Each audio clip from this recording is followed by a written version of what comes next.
Alerta en C5N. Esta es una situación dramática que se está viviendo en este momento en Brasil. Un sangriento motín en una cárcel deja 60 muertos. Empezó por la noche del domingo con una rebelión y una fuga de detenidos. Los que permanecían adentro del penal tomaron rehenes. Primero se habló de 7 personas en manos de un grupo de detenidos, pero con el ingreso del batallón de choque amazónico, el motín logró ser desactivado 17 horas después, no sin antes provocar un caos y una verdadera masacre. Epitacio Almeida, presidente de la Comisión de Derechos Humanos de la OAB de Amazonia, coordinó las negociaciones con los presos y trabajó por la liberación de los rehenes que fueron liberados esta mañana cuando se dio por concluida la sublevación.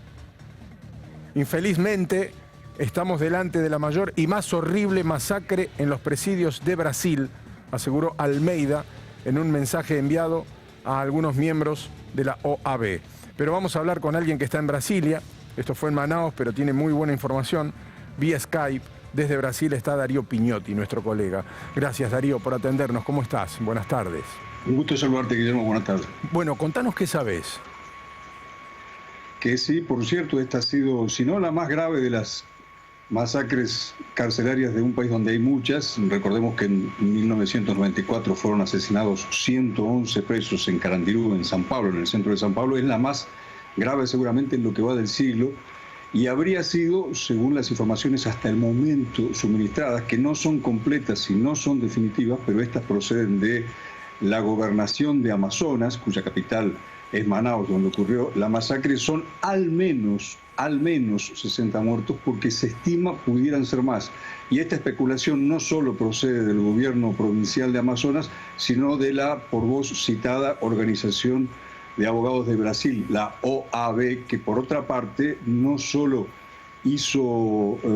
intermedió para concluir este levantamiento, sino que solicitó que haya una intervención federal, esto es, que el gobierno, el ya atribulado gobierno de Michel Temer, del presidente Temer aquí en Brasilia, designe una intervención federal para el sistema carcelario del estado de Amazonas, el estado más extenso de Brasil. Son 1,5 millones de kilómetros cuadrados, más de la mitad de la superficie argentina, y un estado donde la suerte en las cárceles está completamente fuera de control. Un estado que, por otra parte, tiene más de 1000 kilómetros de frontera con Colombia y donde la presencia del narcotráfico colombiano es importante. Se especula, todavía esto no es definitivo, que lo ocurrido fue un ajuste de cuentas entre bandas. Una de ellas, la Familia del Norte, una de estas facciones, habría sido la que asesinó a 60 miembros de otra organización delictiva muy importante, seguramente la más importante de Brasil, que es el Primer Comando de la capital. Hasta aquí la información.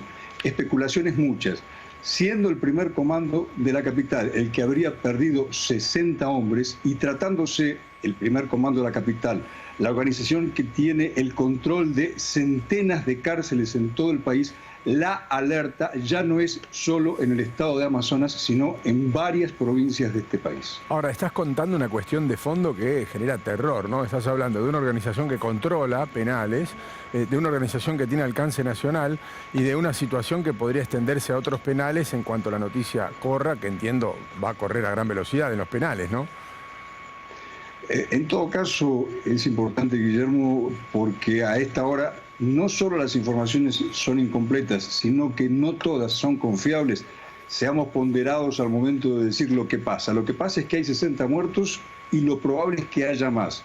Siendo el Primer Comando de la capital, esto sí es un dato objetivo, sí, el cártel más poderoso de Brasil, aquí en Brasil se dice que hay por lo menos cientos de cárceles que ellos controlan. En San Pablo, el estado más importante, tienen el control de no menos de 80. No habría que descontar o descartar, para ser más precisos, que esta asonada contra sus soldados, que es como se llama dentro de la jerga, el argot delictivo, al Primer Comando de la capital, haya respuestas o en Amazonas o en otros estados. En todo caso, sí es cierto que hay un colapso objetivo del sistema carcelario brasileño. Otro dato, en Brasil hay más de 600.000 presos en cárceles que no tienen capacidad para alojar más de 80.000. Por tanto, hay casi 5 por 1 en capacidad desbordada en las cárceles de Brasil. Y para más datos, del primer comando de la capital, no solo es la organización delictiva de mayor peso en el país, sino que tienen ramificaciones en América del Sur, por ejemplo, en Paraguay, en la zona de la triple frontera con Argentina. Bueno, has dado datos reveladores y desconocidos en Argentina sobre la situación carcelaria en Brasil, pero solo de imaginar una situación donde desde la distancia uno podía creer que se trataba de un enfrentamiento con autoridades, pero resulta que el germen de la violencia fue entre los propios detenidos y aparentemente las 60 muertes se provocan entre ellos, al menos las 60 muertes se provocan entre ellos, da un marco completamente diferente de violencia y descontrol dentro del penal, ¿no?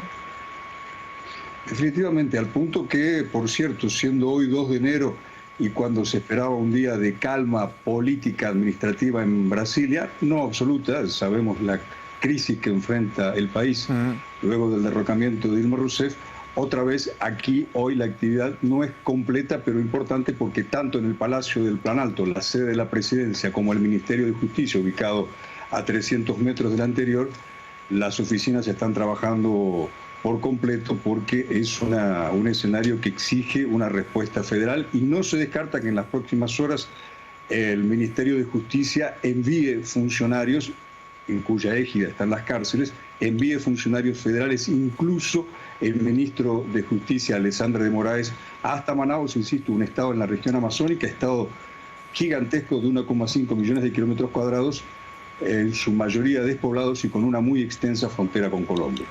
Ahora, hacías referencia al principio, ¿no?, de la debilidad del gobierno de Temer, y evidentemente cualquier cuestión hoy le hace ruido, ¿no? Y sobre todo tiene que dar explicaciones en un marco donde no tiene mucho margen de maniobra, y esta es una situación grave, evidentemente.